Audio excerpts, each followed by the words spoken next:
जय गुरुदेव।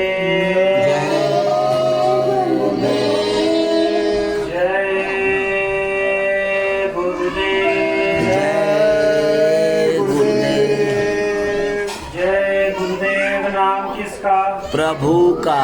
जय गुरुदेव नाम किसका? प्रभु का।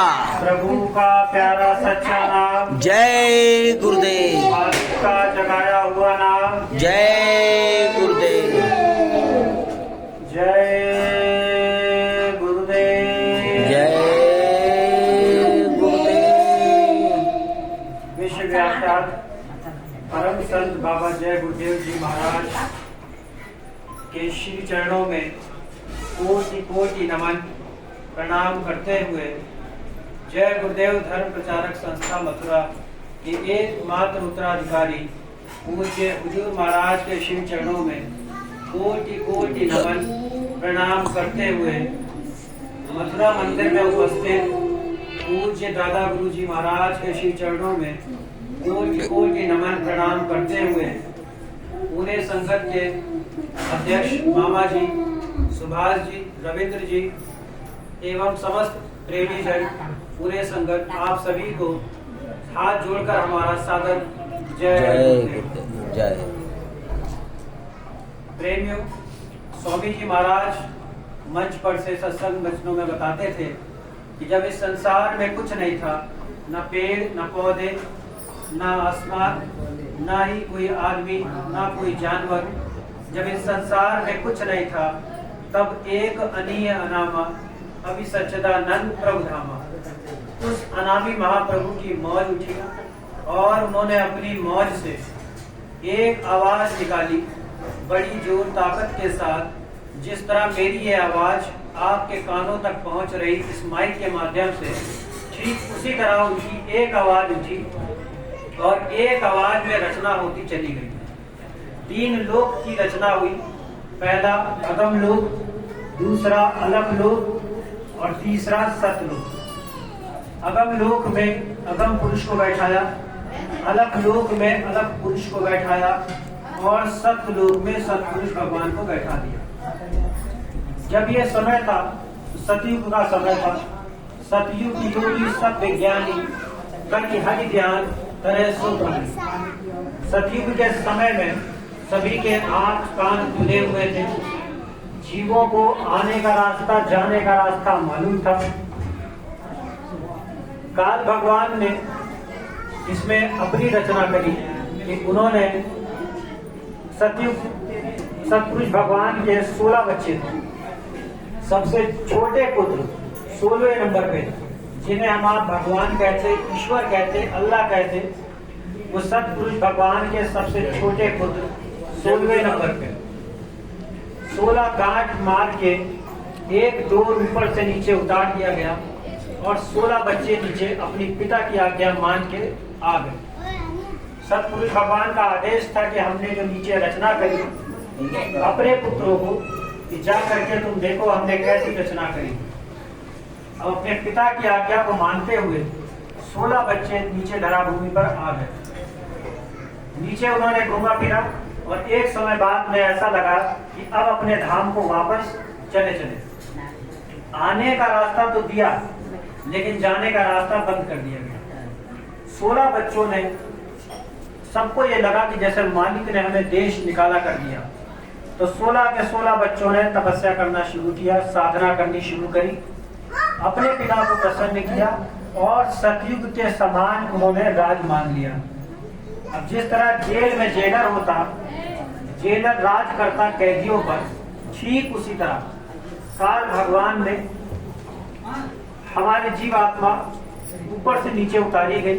जीवों का भंडार उन्होंने मांगा और हम आपको 4 तरीके की कपड़ा, जिसे पहला बोला स्थूल, उसके बाद लिंग शरीर, उसके बाद सूक्ष्म शरीर और उसके बाद कारण शरीर, ये 4 तरीके की परत चढ़ा करके हमारी आपकी जीवात्मा को ऊपर से नीचे यहाँ उतार दिया गया। स्वामी जी महाराज बताते थे कि बच्चा, सबसे पहले ये स्थूल शरीर जो कि पंच भौतिक शरीर है, छित जल पावन गगन समीरा, पृथ्वी, अग्नि, वायु, आकाश, जल, ये 5 तत्वों से बना हुआ पंचभौतिक शरीर चाहे जितना भी सुंदर हो, चाहे जितना भी भारी हो, ये नश्वर शरीर यही नीचे गिर जाएगा, ऊपर ये नहीं जा सकता। स्थूल शरीर के अंदर ही लिंग शरीर होता। लिंग शरीर में जितने भी देवी देवता स्वर्ग वैकुंठ में होते, आप सब लिंग शरीर में होते। लिंग शरीर के अंदर आपका सूक्ष्म शरीर आता। सूक्ष्म शरीर स्वामी जी महाराज यहाँ पे जितने नामदानी हैं, उसमें जो पहला नाम है, जिसे हम आप संसारी भाषा में ईश्वर धाम कह सकते हैं, आप सूक्ष्म शरीर में होते हैं। और सूक्ष्म शरीर के अंदर कारण शरीर आता, जिसमें नामदान का दूसरा नाम जो होता, जिसे हम आप संसारी भाषा में ब्रह्म धाम कह सकते, आप कारण शरीर में होते हैं। तो ये 4 तरीके की परत थी, 4 तरीके की खोल, 4 तरीके का कपड़ा था, जिसमें पहला हम आप जिस शरीर में अभी बैठे, ये स्थूल शरीर है। स्थूल के बाद आपके इसी स्थूल के अंदर लिंग, उसके बाद सूक्ष्म, उसके बाद कारण शरीर। तो 5 तत्वों से मिल करके हमारा आपका ये शरीर मिला। इसीलिए लिखा गया और इसी के लिए लिखा गया कि बड़े भाग्य मानुस्तन पावा, कोटि जन्म जब बैठा खावा। जब हम लोग 4 खान 84 लाख योनियां भटकते हुए बाद, उस भोग को भोगने के बाद हम आप इस मनुष्य शरीर में आए। 4 खाने कौन कौन से हैं? अंडज, पिंडज, उपमज और स्थावर। अंडज बोलते जो अंडे से पैदा होते हैं। उपमज होते हैं बरसाती कीड़े मकोड़ों को। उसके बाद पिंडज होते जो माँ की गर्भ, माँ की पिंड से पैदा होते, हम आप लोग ये पिंडज वाले। उसके बाद आते हैं स्थावर। स्थावर पेड़ पौधे, जो योनियां पेड़ पौधों की होती, जो एक जगह स्थिर रहते, उन्हें बोला गया स्थावर। पानी का तत्व उनके पास मौजूद होता, कहीं पे भी चल फिर नहीं सकते। ये वही लोग थे जिनके पास कभी भजन ध्यान सुमिरन का समय नहीं था। आज वृक्ष बने एक जगह खड़े हैं, आज समय ही समय है। 4 खान तो ये हो गए। अब इसके बाद 84 लाख योनियां, गाय, बैल, कुत्ता, ये जितने भी संसारी जानवर हो गए, पेड़ पक्षी हो गए, ये सब आपके 84 लाख योनियों में। अंतिम योनि जो होती है वो गाय और बैल की होती है। हाँ, 1 घंटे में आऊंगा। गाय योनि खत्म होने के बाद स्त्री का रूप लेती और बैल योनि खत्म हो जाने के बाद पुरुष का रूप लेती। तो अंतिम पायदान जो होता है वो गाय और बैल का होता। इसके बाद ये मनुष्य शरीर, ये देवता जिसको पाने के लिए तरस रहे, ये हमें आपको दुर्लभ शरीर दिया गया। और इसी के लिए लिखा गया कि रात गवाए सोई के, दिवस गवाए खान, हीरा जन्म अमोल था, कौड़ी बदले जाए। हम आप लोग इस शरीर की, इसका काम क्या है, क्या उद्देश्य है, इसका रत्ती भर भी हम लोग वैल्यू नहीं कर रहे। स्वामी जी महाराज बताते थे कि बच्चा, ये दोनों आंखों के मध्य भाग में, जहाँ पे स्त्रियां बिंदी लगाती और पुरुष भाई टीका लगाते हैं, यहीं पे जीवात्मा को बैठाया गया। और दूसरा कोई कारण नहीं है, जीवात्मा का श्रृंगार किया जाता है, इसीलिए यहाँ पर बिंदी और पुरुष भाई टीका लगाते हैं। स्वामी जी महाराज ने बताया, ये हमारी जो आत्मा है, ये अजर अमर है। इसको ना ही कोई जला सकता, ना ही कोई काट सकता, ना ही इसको कोई मिटा सकता। और आत्मा का केवल एक उद्देश्य होता है कि वो परमात्मा से मिलन। स्वामी जी महाराज बताते थे कि बच्चा, हम आए वही देश से जहां तुम्हारो धाम, तुमको निज घर पहुंचाना एक हमारो काम। मैं कहीं और किसी संसार से नहीं आया हूँ, मैं कोई अलग नहीं हूँ, मैं भी उसी संसार से आया हूँ जिस संसार से आप उतारे गए थे और यहाँ आकर के भटक गए। इन्हीं दो आंखों के मध्य भाग के लिए लिखा गया, या घट भीतर मंदिर मस्जिद, या घट भीतर गुरु हमारा, या घट भीतर 7 समुंदर पार, कोई मीठा कोई खारा, और याही में मैं राम देखा जब तीसर नयन उगारा। पहली लाइन, या घट भीतर मंदिर मस्जिद, यानी इसी आंखों को, बाहरी जड़ आंखों को जब बंद किया तो तीसरी आंख से मैंने मंदिर मस्जिद अंदर ही पाया। दूसरी लाइन, यागी में गुरु हमारा, गुरु महाराज जिनकी हम आप आराध्य, जिनकी पूजा कर रहे हैं, उनको भी जब हम उनके नाम का सुमिरन करेंगे आंख को बंद करके, तभी हम उन्हें भी देख पाएंगे।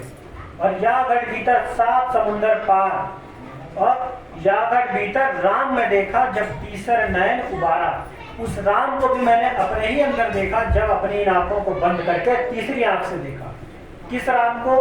साधु संत महात्मा 4 प्रकार के राम की महिमा गाते हैं। एक राम दशरथ का बेटा, एक राम घटघट में लेटा, एक राम का सकल पसारा, और एक राम है तीनों से न्यारा। तो जो राम तीनों से न्यारा है, साधु संत महात्मा उस राम की महिमा गाते हैं। मीराबाई जब शादी हो गई तो बड़ा ही रोना पछताना उनको हुआ कि खोजत फिरू भेद व घर को, कोई ना करत बखान। मीराबाई हम आप सब जानते हैं जाति की छत्राणी। उन्होंने जब शादी हुई तो उस राज को कहीं मन लग नहीं रहा था, क्योंकि उन्हें जिस घर की तलाश थी वो घर वो था ही नहीं जहां पे शादी करके वो आई। मीराबाई जी, उन्होंने अपने गुरु रायदास जी से नाम की अमूल्य दौलत ली, और संत रायदास जी ने जब उनको नाम की बख्शीश दिया तब उन्होंने अपना राजसाज को लात मार के ठुकरा दिया। और उसके बाद पायो जी मैं तो नाम रतन धन पायो, वस्तु अमूलक दी मेरे सतगुरु, ये लिख दिया गया। और नाम का जब आप जाप करके उस धाम को पहुंचोगे तो उस धाम के लिए लिखा गया, ना कोई गुरु ना कोई चेला, सब में बोले एक अकेला। उस धाम में ना ही कोई गुरु है, ना ही कोई चेला है, ना ही कोई पुरुष, ना ही कोई महिला है। ये पुरुष और महिला का भेद तो यहाँ कलयुग में यहाँ नीचे है, लेकिन वहां पर जितनी भी पुण्य आत्मा पहुंची वो सारी की सारी नेक जीव आत्मा पुण्य आत्मा कहलाई। क्योंकि वहां पर जितने भी लोग पहुंचे वे सभी सब उस नाम की महिमा को गाकर पहुंचे, उस नाम का जाप करके पहुंचे। और वो नाम आपको कौन बताएगा? वो केवल वही जो सच्चा सतगुरु होगा। ऐसा समझ लो, ये जो नया घर बना है, ऊपर अगर रखी टंकी काली है या सफेद है तो वो वही जानेगा जो ऊपर जाके उस रंग को टंकी की देखेगा। तो साधु संत महात्मा ध्यान करके जब ऊपर गए तो उन्होंने देखा कितने प्रकार के नरक है वहां, कितने प्रकार की वैकुंठ स्वर्ग है वहां। तो ऊपर का पूरा भेद जब उन्होंने देखा साधना करके, नीचे आके हमारे आपकी जानकारी के लिए उन्होंने धर्म पुस्तकों में लिख दिया। और फिर हम आप उन्हीं धर्म पुस्तकों को पढ़ के जान पाए कि कैसे कैसे नरक, कैसे कैसे स्वर्ग वहां ऊपर बने हुए। स्वामी जी महाराज अपने सत्संग वचन में कहानी सुनाते थे कि एक बच्चा, एक लड़का नई शादी करे, पत्नी आ गई घर पर, महात्मा जी का सत्संग गांव में हो रहा था, तो लड़के ने सोचा कि चलो महात्मा जी का सत्संग वचन हम सुन लेते हैं। नदी के उस पार महात्मा जी का सत्संग हो रहा था, नाव में बैठ के नदी पार की, महात्मा जी का सत्संग सुनने बैठ गया। सुनते सुनते समय इतना हो गया कि नाव जाने का जो समय था वो चला गया। अब लड़के को लगा कि अब पत्नी हमारी ये सोचेगी कि पहला दिन हमारी शादी का और पति हमारा न जाने कहाँ चला गया। उन्होंने महात्मा जी के पास गए और लड़के ने महात्मा जी को ये बात पूरी बताई। महात्मा जी ने एक कागज में कुछ मंत्र लिख दिया और बोला अपनी ये कमीज के ऊपर वाली जेब में रखो। जब आप इसको ऊपर रख के नदी के पास जाओगे तो आपको रास्ता खुल जाएगा, वो रास्ता बन जाएगा और आपको नाव की जरूरत नहीं पड़ेगी, आप नदी के उस पार पहुंच जाओगे। लड़के ने वही किया, कमीज की ऊपर वाली जेब में महात्मा जी द्वारा लिखा मंत्र जो था ऊपर जेब में रखा और चलते चले गए। वो रास्ता अपने आप बनता चला गया। अब लड़के के मन में जिज्ञासा जगी कि ऐसा क्या लिख दिया महात्मा ने कि नदी में से हमको रास्ता निकल रहा है। उद्देश्य आज्ञा का पालन ये था कि आपको वो पर्ची खोल के देखनी नहीं है, लेकिन ये जो मन है ना, ये मानता नहीं। मन हुआ कि ये पर्ची खोल के देखा जाए कि ऐसा क्या लिख दिया, और जैसे ही पर्ची खोली जो रास्ता बना था वो अपने आप बंद हुआ और वो वही पानी में समुद्र में गिर पड़े।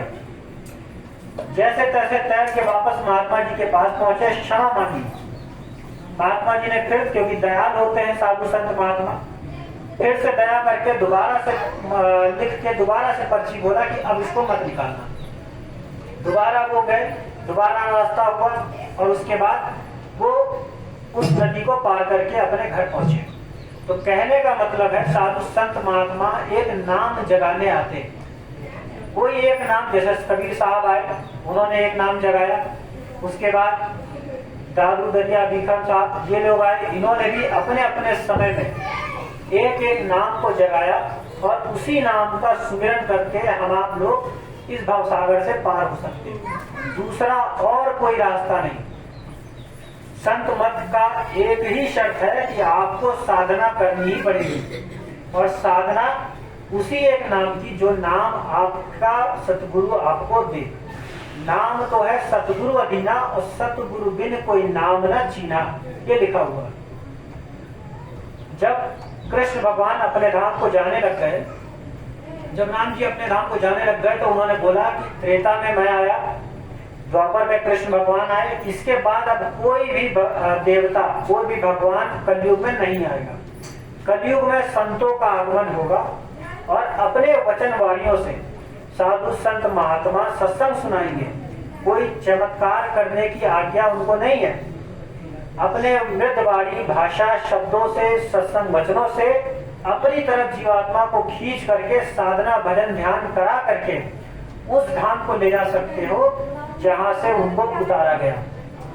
दो तरीके के संत होते हैं, गुप्त संत और प्रकट संत।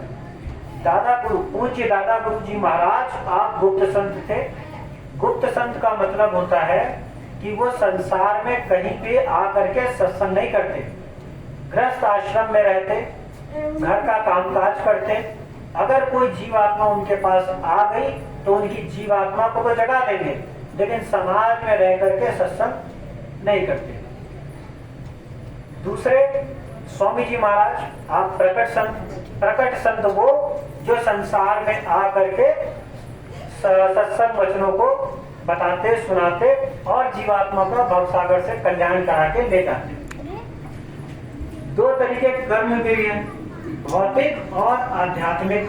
भौतिक कर्म वो है, जैसे आज हम भी अपना ऑफिस छोड़ के यहाँ आए, आप लोग अपना दुकान दफ्तर छोड़ के आए, तो ये हमारे वही भौतिक क्रियाएं हैं जिनसे हमारा घर बार चल रहा। हमें आज नहीं तो कल, कल नहीं तो परसों अपनी दुकान में बैठना ही बैठना है, अपना ऑफिस में बैठना ही बैठना है, क्योंकि हमारा घर उसी से चल रहा।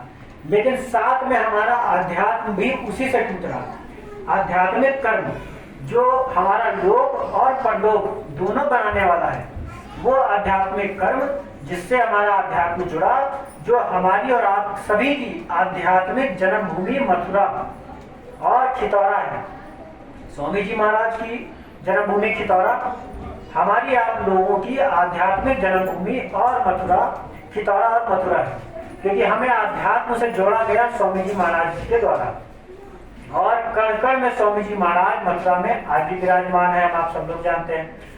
तो स्वामी जी महाराज वचन सत्संग में बताते थे कि बच्चा, ये दरबार मथुरा दरबार जो मेरे गुरु का मंदिर है, और ये मेरी कर्म भूमि और मेरी जन्मभूमि खितौरा, विश्व का इंसान यहाँ पर आकर के मत्था टेकेगा और कहीं जाने की आवश्यकता नहीं पड़ेगी।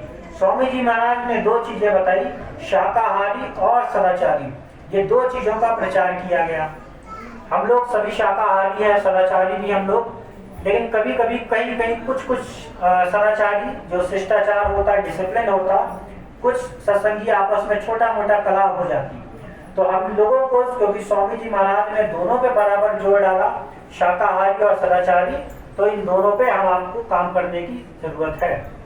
स्वामी जी महाराज बताते थे कि कभी भी किसी भी जीव जंतु को परेशान मत करना और जीव हत्या कभी मत करना। तिल भर मच्छी खाई के कोटि करो गौदान, काशी करवट जामरे निश्चय नर्क निदान। ये लिखा हुआ। अगर आपने तिल भर भी मछली खाई है तो आप चाहे जितने भी यमुना गंगा में गोते लगा लो, चाहे जितने बड़े बड़े मंदिरों में, जितने आपके ये घाट हैं जहां आप दर्शन के लिए जाते हो, इन सब का फिर कोई मतलब नहीं। आपने अगर किसी भी जीवात्मा को काट के खाया है तो उसका आपको भोग भोगना पड़ेगा। स्वामी जी महाराज बताते थे कि जब इस कर्म भूमि में कृष्ण भगवान नहीं बच सके, त्रेता में राम बन के उन्होंने बाली को जब बाण मारा था, वही बाली बंदिया बन के द्वापर में आया और कृष्ण भगवान के पैर में पलंग चमकता था। हिरण की आंख समझ के तीर मार दिया और कृष्ण भगवान का भी समय पूरा हो चुका था, तो वो भी अपने बैकुंठ में चले गए। महाभारत जब खत्म हुई तो अर्जुन ने बोला कि हे कृष्ण, मुझे अपने संग ले चलो। तो कृष्ण भगवान ने उनको यही बोला था कि मानव हत्या का जो पाप तुम्हारे सर पे लगा हुआ, पहले उसे छुड़ाओ। कृष्ण अकेले बैकुंठ गए, अर्जुन को नहीं लेके गए। हालांकि अर्जुन ने उस आदेश का पालन ही किया था। कृष्ण भगवान के आदेश के पालन के बाद उन्होंने युद्ध किया था। अर्जुन ने पहले मना कर दिया था कि भाई ये तो हमारे अपने लोग हैं, मैं इनको नहीं मार सकता।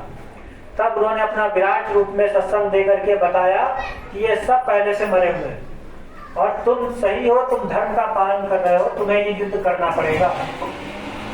लेकिन जब आप महाभारत खत्म हुई तो कृष्ण भगवान अकेले चले गए। द्रोणाचार्य को एक वरदान मिला था, जब वो शस्त्र उठाएंगे तो कोई भी उन्हें पराजित नहीं कर सकता।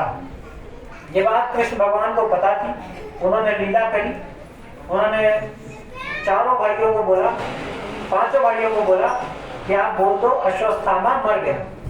अश्वत्थामा जो उनके पुत्र थे, जब उनको ये खबर लगी तो उन्होंने अपना धनुष बाण नीचे रख दिया और उसी क्षण उनके सर को धड़ से अलग कर दिया गया। और युधिष्ठिर ने जब ये बात बोली थी तो युधिष्ठिर की बात में आकर के उन्होंने अपना धनुष बाण नीचे रखा था। उनको यकीन हो गया कि युधिष्ठिर कभी झूठ नहीं बोलते, यानी कि मेरा पुत्र जो है वीरगति को प्राप्त हो गया।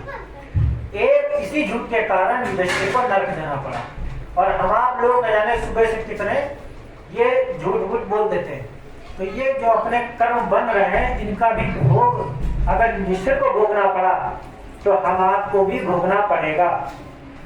अति दया कृपा होते साधु संत महात्मा, लिखा गया दया करी संत सतगुरु बतावे नाम का जपना।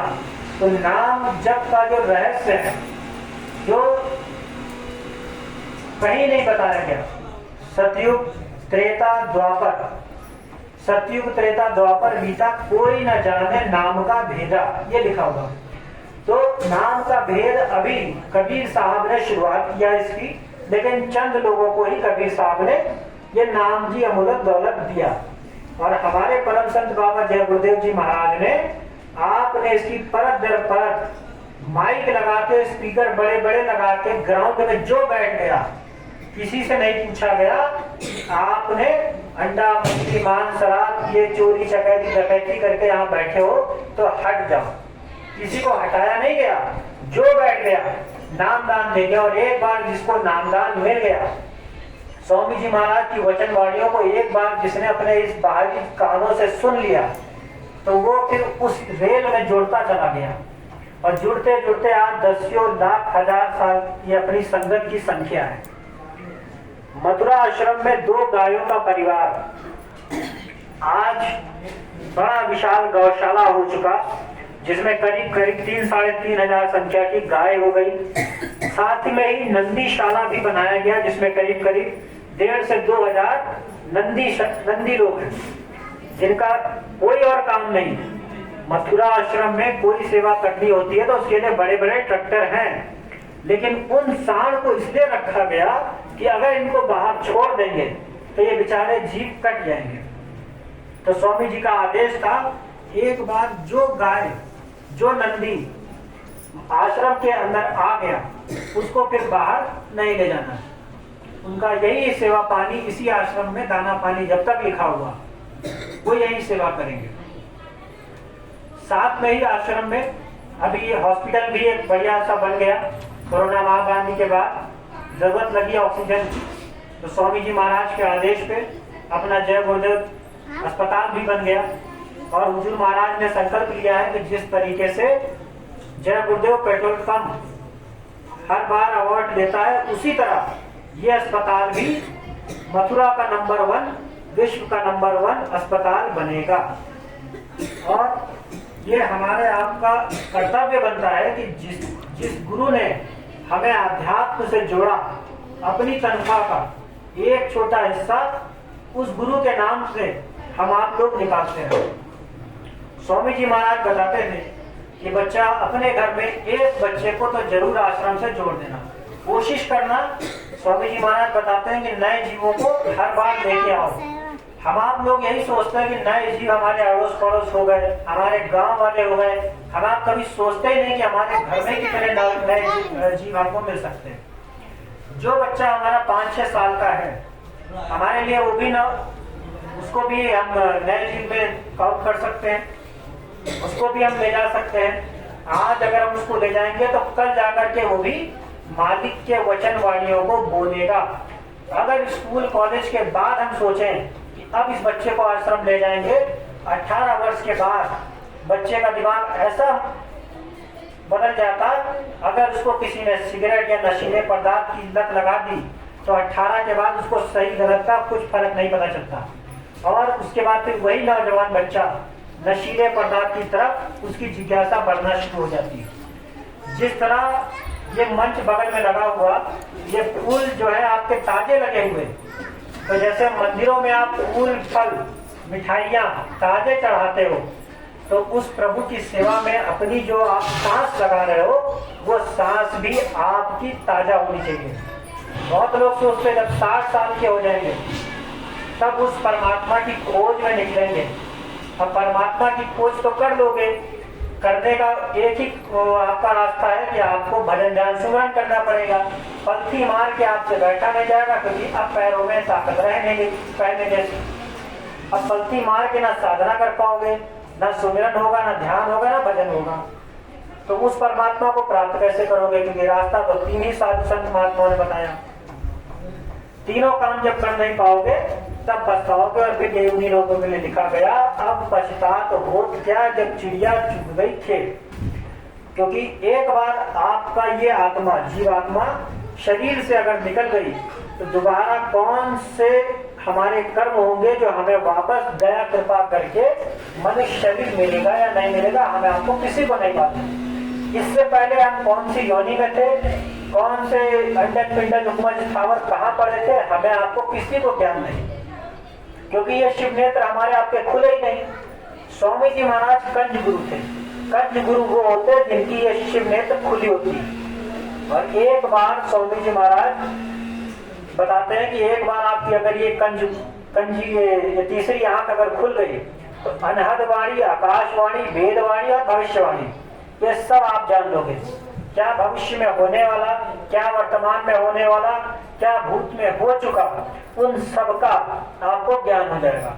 ये तीसरी आंख जब आप खोल दोगे, और तीसरी आंख खोलने का रास्ता, ये दोनों आंखों के मध्य भाग में पतला में पर्दा लगा दिया गया और बोल दिया गया कि कर्म प्रधान विषय का जो जैसे करे, ये कर्मों का विधान बना दिया गया। अच्छा कर्म करोगे अच्छा फल, बुरा कर्म किया तो बुरा फल। अब वो पतला महीन पर्दा जो है उसको हटाएगा कौन, उसको साफ कौन करेगा? तो उस बर्तन को साफ करने के लिए संत सतगुरु इस धराभूमि पे हमारे आपके बीच में आते हैं। जब अनेकों प्रकार का कष्ट उन्होंने देखा ऊपर नरकों में, जो हम आपको हमारे आपके लिए इंतजार कर रहा, तब उन्होंने उस सचखंड को छोड़ के, वरना उन्हें ऊपर से यहाँ नीचे आने की क्या जरूरत थी, उस सचखंड को छोड़ने की जरूरत थी कि हमारी आपकी जीवात्मा का संभाल हो सके। तो उस सचखंड को छोड़ के नीचे आए और सत्संग के ही माध्यम से, दूसरा और कोई रास्ता नहीं अपनाया गया। स्वामी जी महाराज ने अपने सत्संग वाणियों से, वचन वाणियों से हम आपको उस रेल में जोड़ते चले गए और धीरे धीरे वो रेल आज इतनी लंबी हो चली।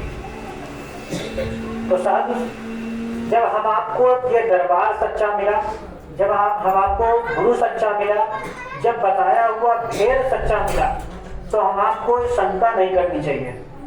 मोटे बंधन जगत के गुरु भक्ति से काट, ये स्वामी जी महाराज बताते थे कि ये जगत के मोटे बंधन हैं, लेकिन हम आप उस परमात्मा को कंकड़ों में कोई ढूंढ रहा, कोई पत्थरों में ढूंढ रहा।